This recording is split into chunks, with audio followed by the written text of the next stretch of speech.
What's up? Welcome back, all you lovely people. I'm John Stark from MacMovieGuy.com, and this is Talking Oscars. I've already done two of these, talking about a couple of the major films at the festivals. I'm going to have to probably do one more because I know House of Dynamite hasn't dropped. I'm trying to think about like all the other major films across both Telluride and Venice that haven't dropped yet.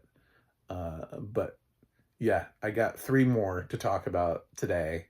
So today we're going to talk about The Testament of Anne Lee, The Smashing Machine, and Wizard of the Kremlin. Three Oscar hopefuls that are all trying to get in. Will they?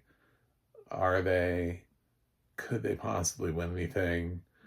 I'm going to make some cases here for some things based on, I've actually, read some reviews and heard the feedback and the talk, and um, I have some thoughts, especially considering where we are in the Venice Film Festival. It's possible, though, that there's a little film that isn't getting quite as much attention as sort of these named Oscar releases that could come in and steal like the big trophy of Venice. But I have a thought now on who's going to get the performer. So I think there's a chance Dwayne Johnson gets the performer out of the Venice Film Festival. And I know that sounds crazy. I know that sounds absolutely cuckoo for Cocoa Puffs. But the reviews for The Smashing Machine are universally praising him. Like, people who didn't like the movie are still praising his performance. So I have not seen, there are like 11 reviews out there, and I think every single person made sure to say that Dwayne Johnson was excellent. I don't think a single person was like, nah, this performance doesn't work. Um, so everyone has made a note of this being a big transformative performance for him. So it feels like Brendan Fraser in The Whale. You know what I'm saying? Like, it feels like it's this big moment where everybody's like, oh my God, this guy who's been acting for so long, this is his moment. This is his time. And that's kind of why I had Dwayne Johnson picked. He was in my Best Actor top 5. Mainly also because I was like, where the fuck is Marty Supreme premiering? I didn't think New York Film Festival was going to be like the place for it to land, but all right. So I was like, man, they're giving Venice to Smashing Machine. Okay, well, maybe that's the better Safdie movie.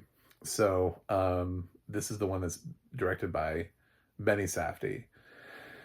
And yeah, Dwayne Johnson. Emily Blunt's also getting really good reviews. The film is getting mixed reviews overall. Some people love the approach for it being like an atypical sports movie, that Benny sort of throws away a lot of the conventions of what to expect from a sports movie, and sort of the realism.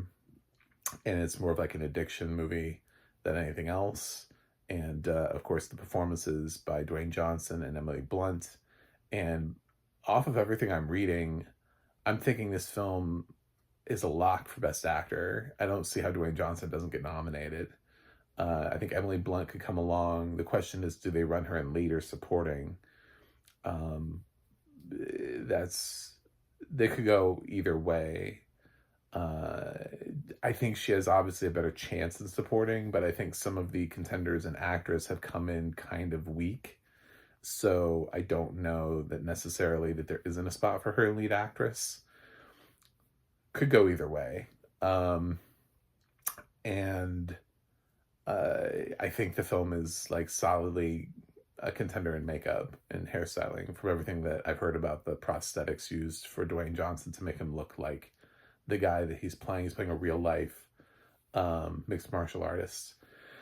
So, and he's like semi unrecognizable to the point where one of the reviews said that the opening footage in it looks exactly like the real thing, and then they didn't realize that it was a recreation. They actually thought it was like actual archival footage.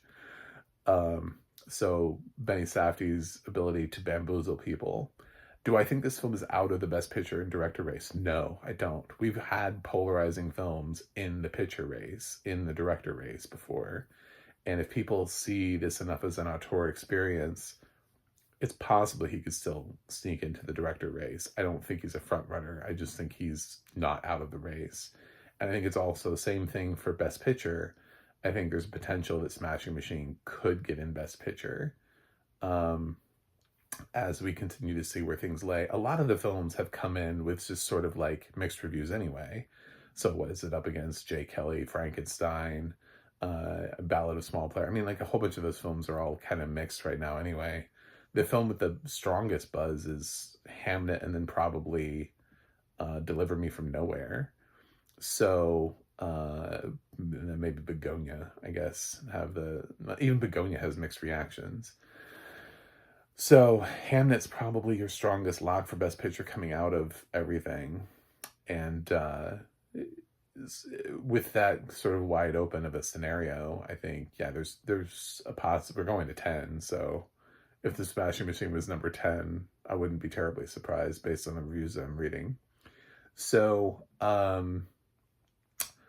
that's Smashing Machine. A24 is putting it out in just a couple of weeks, like a month. It comes out like October 3rd. So the world will know pretty soon if it's worth the time or not. But right now the reviews are great, and I think I think Dwayne Johnson has a shot at winning Venice from the acting perspective. So what else do we have? Which seems crazy. I get it. I think it's absolutely nuts. But he had like a 15-minute standing ovation. And he was like up there crying. And it gave me Brendan Fraser and the Whale vibes, which I know was Toronto. But I think it was Toronto. I'm pretty certain that was Toronto. But still.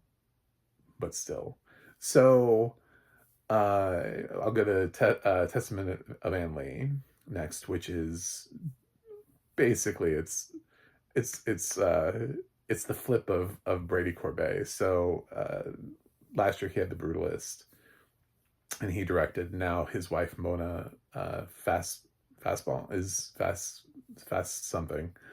I need to know how to pronounce her last name. I'm sorry. I feel like Fastball is not right, but is directing this, and he like co-wrote it with her. And it's a lot of the same people who made The Brutalist are on the creative team, including like if you love the Brutalist score, same guy who wrote the music here.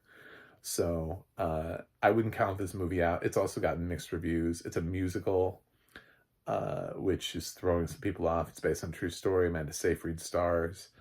I've heard there isn't really enough in the supporting cast that any of these people are really ever going to stand out for the Oscar. Seems to be the general consensus, is that there's not a supporting play coming out of this movie, that the only possible acting consideration would be Amanda Seyfried. And I've heard mixed things on her. Some people think she's great and brilliant. Some people have a couple issues with her performance. So I don't know that she's out of the race. I had her in the top 5. I might switch her to like a runner-up honorable mention type thing, and flip her with something else. It's looking more like, as I see some of the chips in some of the films that I had picked, that maybe there is a spot for Cynthia Erivo. I kind of left out the Wicked girls because I didn't think just walking into this and saying like, oh yes, they're due. Both of them will immediately, definitely get nominated a second time. I didn't think that was the smart choice to do right away. It's to just say, yep, they're guaranteed it's going to happen again. But it might after hearing some of these reviews.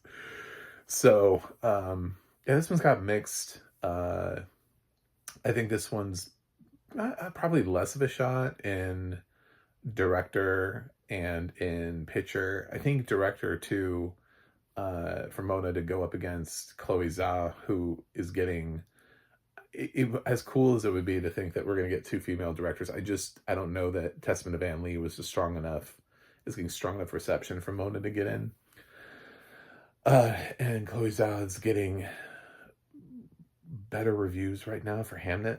So I think she may break into the director race. Um, I don't think it's a director play. I think it's going to miss out on the top 10 for picture. I think Amanda's maybe for actress. I think we're going to end up seeing Testimony of Anne Lee is going to be in craft categories. It could end up getting, a couple nominations in like production design, costume design, hair and makeup, and maybe even score, because it's the same as The Brutalist. Also cinematography, because I think it's the same uh, person who lensed The Brutalist. So yeah, it's could get some amalgamation of like 3 or 4 nominations below the line. But I think Amanda's probably its best bet for a above the line nomination right now. Although maybe the best picture race is just really weird. I mean, some these films have only been seen by a handful of people, and we're trying to judge based off of that. So as more and more people see these films, it's possible that Anne Lee becomes more well liked, and something like Jay Kelly just continues to go on a downslide, or reverse. Jay Kelly continues to get better, Anne Lee continues to get worse. It could go either way, but all these things are really kind of mixed. So those are my thoughts on Anne Lee. And I guess original song, maybe it could be nominated for original song. But apparently the songs are not terribly memorable. So, but who knows? I think that's definitely going to be a K-pop Demon Hunters nomination. It's got to be. They're going to nominate something from K-pop Demon Hunters in an original song. So the last one is Wizard of the Kremlin. Yeah, I left this one. Now everybody's leaving the video. They're just, bye. Like, we don't need to know about this movie. The only thing really to talk about here that I want to talk about with Wizard of the Kremlin. Good God. You would think it wouldn't be a tongue twister, and then you get into it and you try to say it. So this is a overly long Putin biopic, sort of.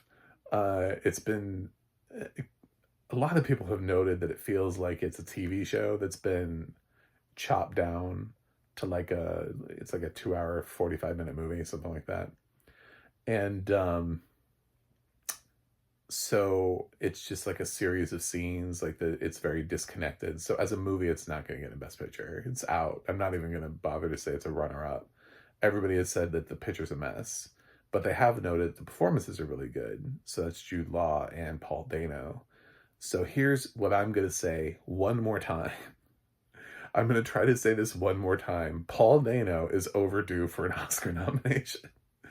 I tried this with The Fabelmans, and Oscars just heard supporting actor Fabelmans, and they accidentally clicked the wrong actor and not Paul Dano. So we're going to try. Paul Dano is overdue for an Oscar nomination. So if we believe that he's doing great work in Wizard of the Kremlin, it would not hurt to have him get a nomination. Could be a lone nomination from Wizard of the Kremlin, but it would not hurt for him to get one, especially if we run him in supporting, as a better shot at it than getting in lead this year. This year, lead actor is still a bitch to get into. So I don't think Jude Law is going to break in unless they flip it and then they run Paul Dano, who will never get nominated for lead actor. And then Jude Law somehow slides into supporting. So Paul Dano is overdue for an Oscar nomination at this point in his career. He's been in enough work where he is like second fiddle. He's one of those actors who's a little bit like Ben Foster, who keeps like starring opposite people who get nominations and then he doesn't get one. So I know we love Jesse Plemons and people talk about him, but Jesse kind of got the coattail nomination when he was in with Kirsten Dunst and Benedict Cumberbatch. It's like people were not talking about his performance as being like the strong one out of the film. But he kind of got in anyway for Year of the Dog. So, Power of the Dog. Sorry, Year of the Dog is Molly Shannon's movie.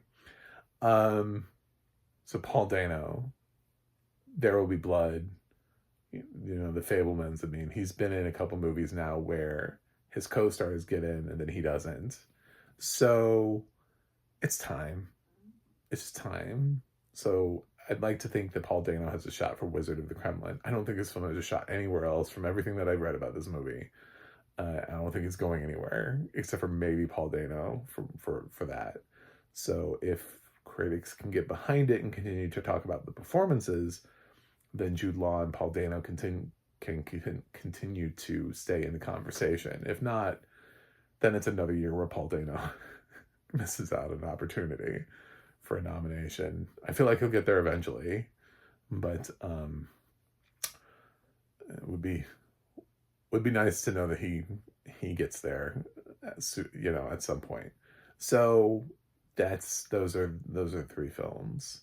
I think so far, I think the biggest Oscar contender, like I said, is Hamnet, coming out of this. Even though I don't think that's the one that's going to end up with the most nominations. I think Hamnet is the one that's most likely to get a Best Picture nomination. However, when I think about the amount of nominations and the films that I've seen thus far, I still think the potential for Frankenstein is there. Because I think the potential with Frankenstein, I think it has the broadest package out of all of the films we've talked about thus far, because it can get a ton of craft nominations, and it still has above the line potential. It still has like an adapted screenplay potential. It still has Jacob Elordi. It still has maybe even Guillermo del Toro, because they do love him. And it has it still has picture potential. It doesn't have winning potential, but it does have picture potential. So I think Frankenstein has the potential to still be the most nominated of the films that we've seen thus far. Like, Frankenstein could get 10. Hamnet can't. It has a cap. So, that's it. Anyway, thanks for watching. Thanks for subscribing, and I'll see you guys on the other side.